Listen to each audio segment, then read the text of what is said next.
Alhamdulillah wassalatu wassalamu ala Rasulillah Muhammad ibn Abdullah. Allahumma shalli wa sallim ala sayyidina wa maulana Muhammadin wa ala alihi washabihi ajma'in amma ba'du. Hadirin kiram wal kurama, para alim, para ulama, wabil khusus guru kita Pak Barang dan juga tokoh masyarakat di sini, adik-adik tim hadrah dan juga pengurus serta jamaah musholah Darul Rahmah. Puji syukur alhamdulillah malam ini kita kumpul tempat ini dalam rangka tasyakuran sekaligus ya tahadus bin ni'mah.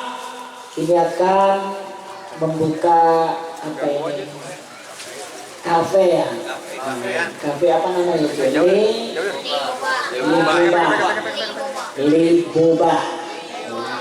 Liboba itu kalau tidak salah diambil dari kata Alibaba ya, cuma diplesetin tuh sama orang sono Liboba. Contohnya Samson itu dari kata awalnya namanya Sampun ya, di kitab Durratun Nasidin dikatakan ada waliullah namanya Sampun ya, diplesetkan sama orang Inggris sono jadi Samson. Jadi Alibaba ini diambil dari kata Alibaba ini seorang yang sangat pintar, jenius dan juga ahli ibadah ya, Alibaba. Hadirin yang sama-sama dimuliakan oleh Allah. Insyaallah beberapa saat lagi, beberapa hari lagi kita akan bertemu dengan hari raya Idul Adha ya, atau hari raya Kurban. Masih ingat ayatnya? A'udzu billahi minasy syaithanir rajim. Bismillahirrahmanirrahim. Inna kal fasalli li rabbika wanhar. Inna ayatnya ya. Inna adaina, sesungguhnya kami. Kak, di situ khitabnya kepada kanjeng Nabi. Sesungguhnya kami telah memberi padamu wahai Muhammad. Ya. Jadi kami di situ bahasanya Allah dan juga para malaikat ya memberikan kabar gembira kepada baginda Rasulullah. Kalau yang diberikan kepada umat kepada Nabi Muhammad berarti juga diberikan kepada umat kanjeng Nabi. Berarti inna a'taina kal, kami berikan anugerah yang besar berupa Al-Kautsar. Apa Al-Kautsar itu? Al-Kautsar bisa bermakna kenikmatan yang besar, yang luas, yang megah. Ada sebagian tafsir dikatakan Al-Kautsar itu adalah nama sebuah telaga ya, namanya telaga Kautsar. Ini istimewa khusus untuk baginda Rasul dan umat kanjeng Nabi Muhammad. Konon ya, telaga Kautsar itu kalau sekali kita minum ya, telaga Kautsar setetes saja, jangan banyak-banyak, setetes, maka orang itu tidak akan pernah haus selama-lamanya. Masya Allah, setetes orang merasakan telaga Kautsar selama-lamanya tidak akan pernah haus. Masya Allah. Coba kalau kita minum es jus sekarang seger, 2 menit akan datang gimana? Haus kan? Mau rasa apa aja ya, tapi kalau telaga Kautsar beda. Kalau telaga Kautsar memiliki 4 in 1. Tahu 4 in 1? 4 in 1 itu apa? 4 itu berarti 4, 1 1 berarti 4 dalam satu Masya Allah, dalam satu telaga Kautsar itu punya 4 rasa. Pertama, rasa madu. Masya Allah, minum terasa madunya. Kedua, terasa susu. Ketiga, terasa es salju. Keempat, terasa air yang murni suci, yang tidak ada kotoran sama sekali. 4 rasa menjadi satu. Subhanallah. Ada nggak minuman yang kayak gitu? Nah, susu, madu, terus apa lagi tadi? Masya Allah. Ya, begitu minum, seumur hidup tidak akan pernah. Dan siapapun orang yang pernah masuk neraka, ya, udah gosok, udah hangus, dikorek sama malaikat. Ini ada yang masuk neraka, dikorek, dimasukin telaga Kausar, utuh seperti semula, bahkan lebih bagus, lebih gagah, lebih cantik daripada sebelumnya. Ini kehebatan, keistimewaan telaga Kausar.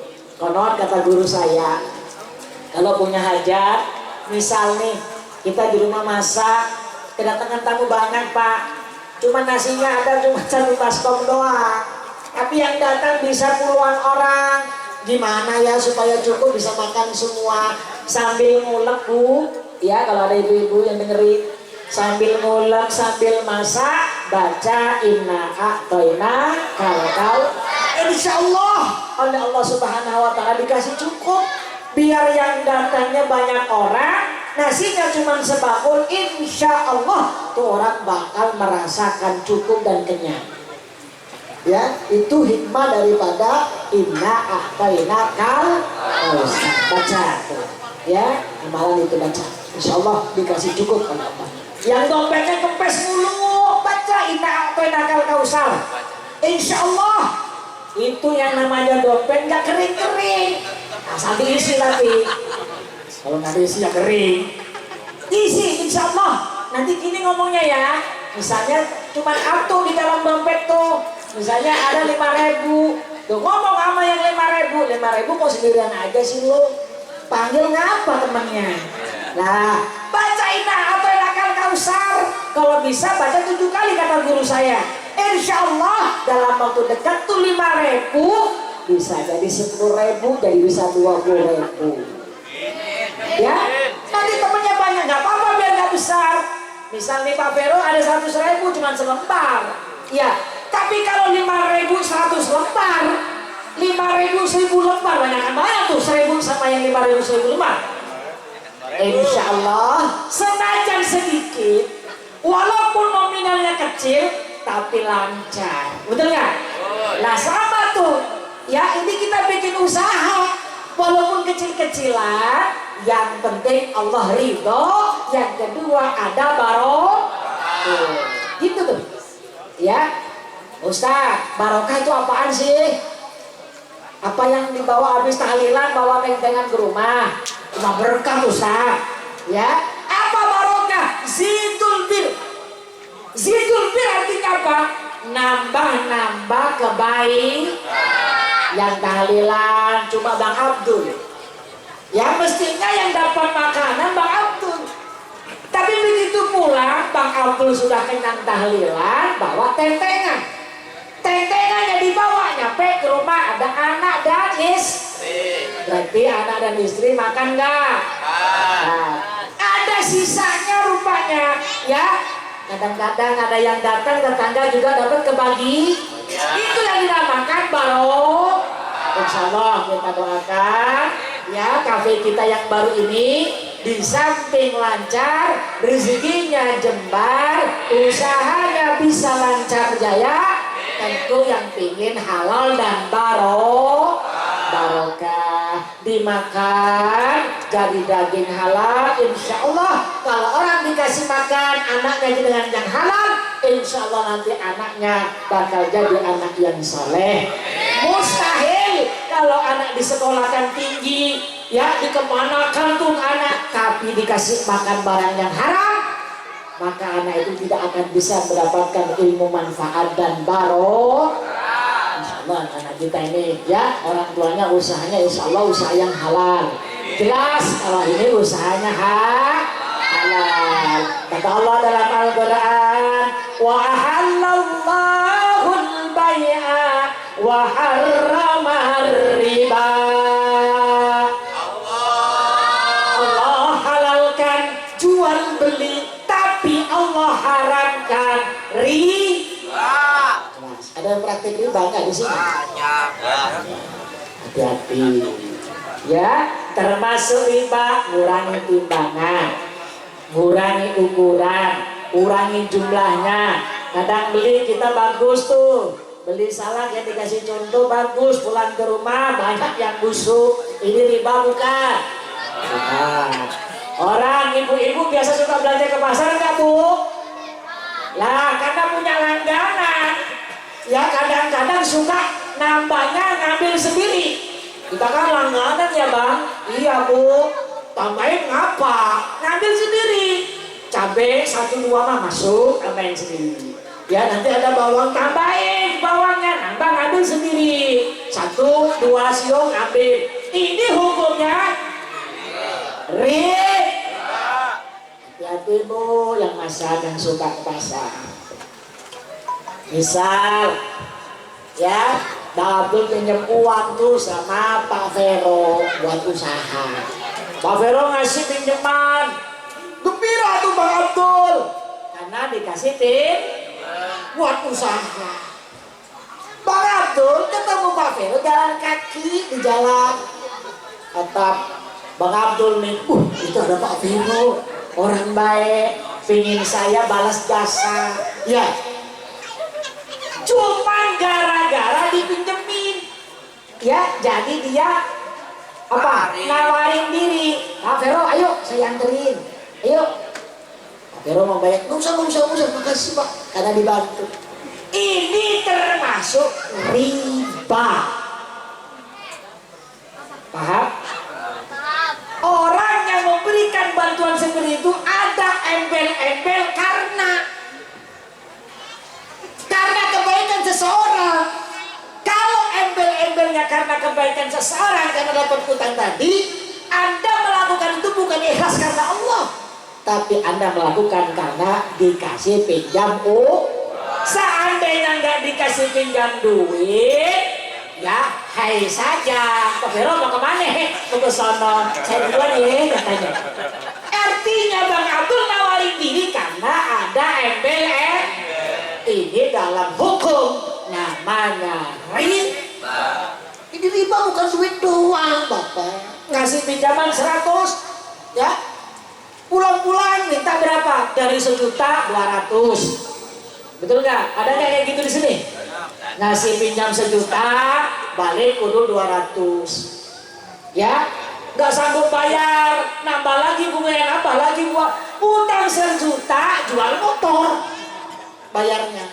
Ada kayak gitu? Masa? Awas hati-hati.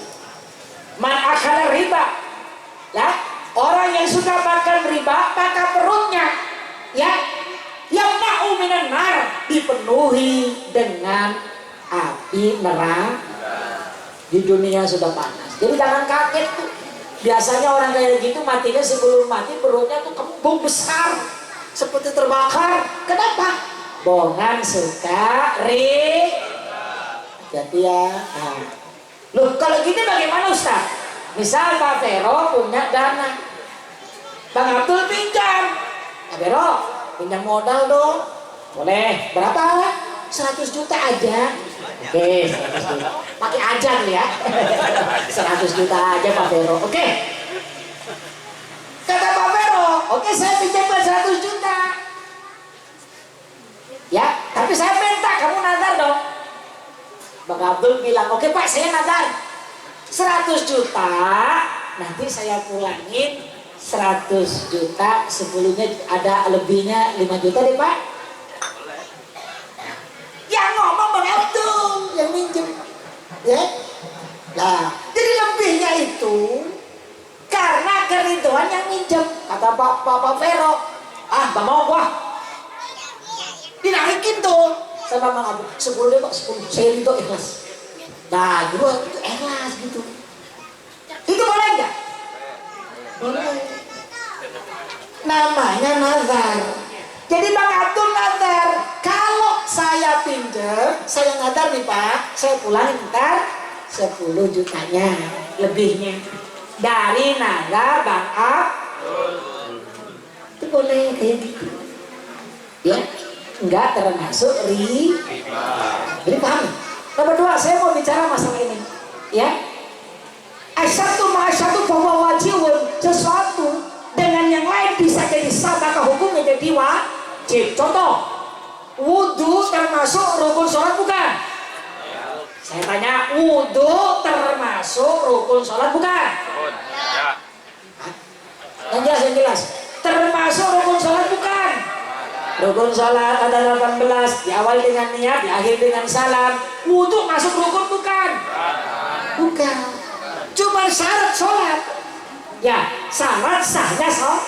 Artinya, ketika sholat menjadi rukun tanpa syarat, maka sholatnya jadi tidak. Ketika syarat menjadi wajib dan sesuatu rukun, maka syarat menjadi wajib.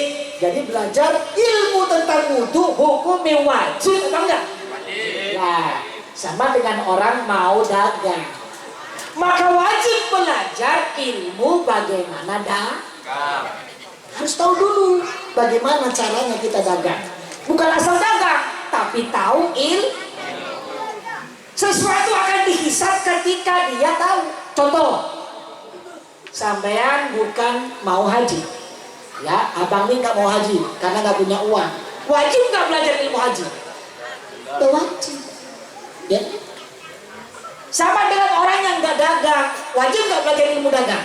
Nggak wajib. Ya. Tapi ketika orang sudah mau berdagang, wajib belajar ilmu dagang. Nah, ini ada ilmunya dalam ilmu fikih. 1, yang dijual merupakan milik sepenuhnya, bukan punya orang dijual, barang orang dijual. Ya, ada motor nganggur di jalan, main jual aja teman itu. Berapa lu berani? Nggak boleh, harus milik dia sepenuhnya. Kedua, barang yang dijual harus jelas materialnya, termasuk halal dalam kategori boleh dijual belikan atau tidak. Ya. Nomor 3, antara sifat, ukuran, jumlah dan semuanya harus pas. Misalnya, barangnya ada ratusan barang, kita cuma ngasih sampel HP. Kalau yang kita kasih sampel HP seperti ini, mereknya seperti ini, modelnya, ukurannya, warnanya cukup 1 nggak apa-apa. Artinya apa? Harus sesuai barang yang dijadikan sampel. Kemudian harus ada yang namanya akad jual beli. Nah ini, ya bang siapa bang Leo ya? Nah jadi kalau nanti dagang ada akadnya ya bang ya. Ya contoh gini nih, gua jual ya tolong, gua beli bang. Kayak gitu ya. Nanti kalau di sini ada yang kecil, bang beli dong es jus, ya dijual, gitu ya. Itu akad. Kalau belum terjadi akad, maka hukum jual belinya haram. Paham? Misalnya kalau terima kasih doang bagaimana Pak Ustadz? Makasih ya bang. Iya sama-sama. Boleh nggak itu?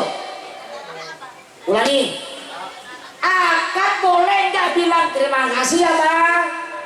Dijawab iya sama-sama deh. Boleh nggak? Boleh. Lu ini nggak ada ngomongnya Pak Ustadz. Tahu-tahu keluar stroke. Ya kalau kita kemana tuh? Kemana ya? Kalau belanja yang keluar apaan? Stroke. Gua mau akan mau salaman mana orangnya? Ya nggak ada Pak. Ya yang ada keluar stroke. Apa tulisannya? Terima kasih. Sama nggak dengan akad tuh? Sama. Di sini kalau mau modern bang nanti pakai stroke aja bang ya. Keluar gitu ya. Ada nggak ya? Itu ya bang ya. Jadi hukumnya jual beli halal, diridhoin oleh Allah. Yang haram syaratnya tadi 1, orang dagang kudu jelas yang dijual. 2, kudu jelas milik siapa, milik riba. 3, harus ada serah terima yang disebut akad jual beli. Syukur-syukur ada tanda bukti. Jadi kalau terima kasih doang sah apa enggak? Kalau nggak ada akadnya sah apa enggak? Nah, kalau nggak ada akad nggak sah lalu dimakan jadi riba. Itu saja, ilmunya cuma sedikit saja. Nanti sisihkan ya Bang Lia. Kalau ada keuntungan sisihkan. Misalkan untung 1.000, taruh yang cepet. Ya, taruh cepet. Terus kumpul sebulan ada 10.000 atau 20.000. Kasih tuh sama anak yatim. Ya, kasih sama janda-janda yang tua-tua, orang-orang sudah sepuh ya. Kasih sama tetangga yang nggak punya, fakir miskin. Insya Allah nanti berkah doa orang fukara, berkah orang-orang du'afa, usahanya bakal jadi lancar. Awas, khud min amwalikum, ambillah sebagian dari keuntungan harta kalian, sebagian itu adalah milik orang lain. Makanya ucapannya terima kasih, tak terima dari Allah, tak kasih ke jalan Allah. Jadi orang ini disebut pandai terima. Malam yaskur bima anzalallah. Orang yang tidak pandai bersyukur, ya, tidak pandai berterima kasih sesama manusia, walam yaskur ilallah, maka dipastikan orang itu tidak pandai kepada Allah. Jadi caranya sebagian rezeki kita sisihkan, kita sedekahkan, kita infakkan ya kepada para fakir miskin. Tak terima, tak kasih, diterima. Ya, jangan terima doang, kasihnya kagak. Ini kebanyakan orang kita terima doang maunya, kasih kagak. Ya awas, ada beberapa perkara ya bau surga gak bakal nyium. Pertama, ikut walidain, orang yang kurang ajar durhaka sama orang tua. Ya, baunya surga gak bakal nyium. Padahal bau surga bisa kecium kalau kita jalan 1000 tahun dan kaki nggak berhenti siang malam 1000 tahun. Jarak surga bisa kecium dari jarak perjalanan 1000 tahun. Tapi orang durhaka anak kepada orang tuanya tidak akan pernah masuk surga, nyium aja kagak. 2. Orang yang tidak mau mengeluarkan zakat tidak akan pernah nyium bau surga. Ketiga, orang pelit bin medit bin korek.